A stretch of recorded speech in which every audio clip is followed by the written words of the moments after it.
When Bucky falls off the train in Captain America: The First Avenger, Steve tells Peggy something surprising. I can't get drunk. He can't get drunk thanks to the super soldier serum. But then Peggy explains, your metabolism burns 4 times faster than the average person. so Steve can't get drunk. But think about it. If his metabolism is working 4 times as hard, he must eat 4 times as much food.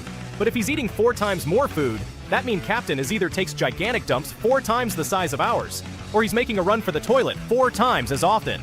This means that in the New York fight scene, Captain was clenching. Most action movies are edited by men, and they all tend to look the same. That's why the Mad Max Fury Road director George Miller asked his wife to edit the film. She said that she's never edited an action movie before. He replied, "Exactly. If a guy did it, it would look like every other action movie." She brought a fresh perspective and ended up winning an Oscar.